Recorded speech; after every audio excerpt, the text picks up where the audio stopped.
All right, guys. We'll start with questions for Coach. We'll start with Ryan, then go to Mike, and then go to Ben. A little more of a long-term question here, but it seems like most seasons you see players' batting average take a little bit of a dip once SEC play starts. Do you think you'll see less of that this year just due to the competition, how good all these mid-major pitchers have been? I wasn't smart enough to think of that, but I like your perspective there. I think it's the same for the pitchers too. I think things will flatline a little bit more overall. But really, when the league comes around too, it's always going to be competitive. It doesn't matter what's going on in non-conference. You're going to face a lot of future big leaguers. And the key I've seen from guys when league play does roll around, especially the first year guys, is they realize it's just baseball. And not to make it a bigger deal than it is, even though the label says it just means more, it does. But the label doesn't say it's now a different game. So that to me is the key for guys, basically just playing ball and being who they are. And again, I think the competition only helps things as far as making guys more prepared or helping guys be more prepared. And it's certainly been the case with our team with all the different situations we've been in and the quality of competition we've competed against. That's back-to-back really nice starts from Blade. What's allowing him to be more effective, and what do you think is leading him settling in the way that he has now? I think just being out there and being comfortable with what's going on. I mean, you talk about any senior, they miss their entire spring. Heck, he battled mono the last time he really had a good chunk of playing time. I mean, that was quite a ways ago, the summer before his senior year. So even though he's got dynamic stuff, he's still a pup in a lot of different ways. So when we grade him out and critique him, it's probably a little unfair to him. What we're hoping for and seeing is some of the just really, really impressive things he did during scrimmages. And he'll get to that point. He's already shown flashes of it, but for now, I think he's progressing anyway, the way you would want any freshman to. It's just on a kind of another level because he's pretty advanced as far as an athlete and his stuff. Tony, seems like Max is playing like Max again, and you moved him down in the lineup. And when you do that and a player kind of finds his rhythm again, how do you go about making the decision to move them back up into the lineup once they've kind of found their rhythm? Trying to get me in trouble, Ben. Trying to get me in trouble. It's a tricky one. I think, I really value the input of the other coaches as it relates to going to the bullpen or what lineup we want to do or who do we want to try and involve in the game.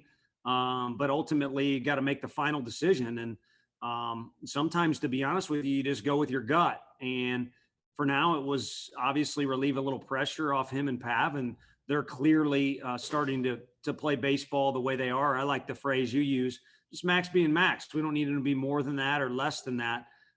So I don't know much about next game or next week, but I know he'll hit in the 8 spot for more games this year, and I also know he'll hit in other spots for more games this year. So there's kind of a Belichick answer there for you at the end. We'll go to Joseph and then Wes. Does the mindset change now that you guys are heading into conference play, or is it the same message? No, I think there's been a building up process. There's no question about that. But for now, it's kind of a 3-step thing for me. Italians remember things in threes. Sunday, it's time to enjoy and relax, especially after losing an hour of sleep.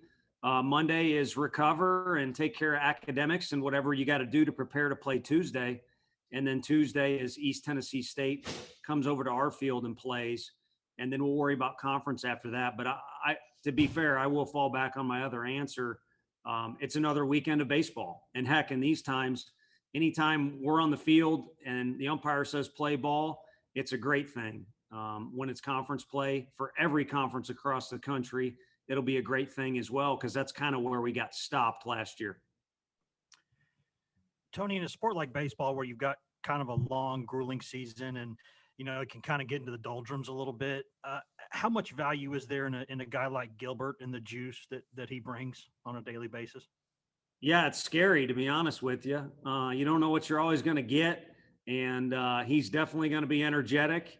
And if you're playing any horsing around games where you're just kind of knocking a buddy on the shoulder or something like that, you better be ready for him to bring the steam. He's a lot of muscle and strength in a small package, and he's got energy coming all over the place out of his body. But the key is just for him to channel that the right way. And when he does, it's incredible. And when he doesn't, it's not as good. I think as he gets older and he plays this game for a long time, there'll be very few lows because he'll learn to kind of, again, channel that focus the right way. And then the explosiveness that you saw today, it's just by nature going to happen. He's too athletic and he works way too hard for it not to. We'll go back to Ben and then back to Mike. Tony, I asked you about a kind of a checklist going into the weekend prior to SEC play, and you talked about wanting to get some things done within the game of obviously winning. What do you take away from this weekend? Do you feel like you accomplished kind of those games within the game while also getting the sweep? I think so. I mean, I think Connor really showed a different vibe as far as being relaxed and having a good attitude and, helping the team win in whatever way he can, which, sounds like the yearbook thing to say, but he really did have a different vibe about him, and he had some success too, but just the guys like him, and he's older. So the way he is what the other guys are going to feed off of. And you saw less stress there. We were able to get Blade another quality start. Mark McLaughlin, we didn't know how we were going to involve him because we really like what he can do for us. But we got Chad Dallas back again with Chad. So it was kind of a list of small checks. It wasn't anything major. We wanted to use some other guys, either, in the lineup or out in the field. It didn't really come to fruition other than Logan Steenstra getting out there and doing his thing. And I really like seeing Kirby getting to finish a game the way he did, because he's a guy that could be asked to do that several times between now and the end of the season. Yeah, kind of piggybacking off what Ben just asked, what are maybe the things that you're really pleased with about this team as you head into the conference in a week? And then what are the things that still need to improve or kind of be cleaned up as you head into that time? Well, I think the guys that are out there are starting as of now. If we can just go present moment, again, the theme of just be yourself, be Luke, no more, no less, be Connor, no more, no less. So the guys that we're using on the mound right now and in the lineup and sprinkling in Steenstra are where they need to be. I think there's some other guys that either need to jump on board with that plan, or they haven't necessarily been given the opportunity to show that they are.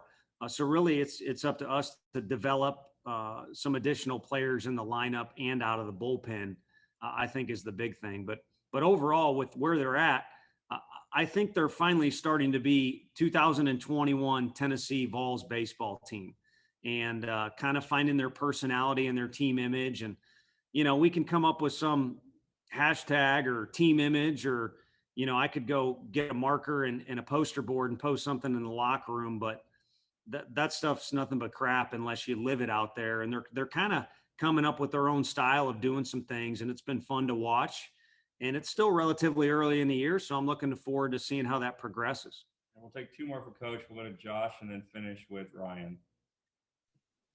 Yeah, Tony, one thing you guys did pretty well today was responding to allowing runs, right? Greensboro scores, and then in the bottom of the inning, you guys get a run back. Just what did you see from that today, and how important is that going to be for you all going forward, especially in the SEC? Yeah, you have to be able to do that. In particular, you're at home, the other team hits first, but anywhere you're at, you get punched in the mouth, you got to punch somebody back, is kind of what somebody said in the dugout today. And, again, someone on the team said that. It was a player.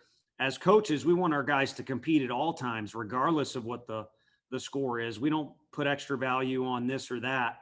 But it kind of seems to be a little bit of a theme that they got some fight to them. And when somebody barks at them, they bite back. When someone punches them in the mouth, they do punch back. And those are things that are difficult to coach. Same thing with not being shy from competition on the road. I know the Charlotte score doesn't exactly illustrate that, but that comes with a few footnotes as well. So overall, they've got that little edge to them that when you have it, you embrace it, and you wish you could put it in a bottle and share it with everybody. But for now, that's becoming a part of our team image or culture or whatever you want to call it for this team in particular.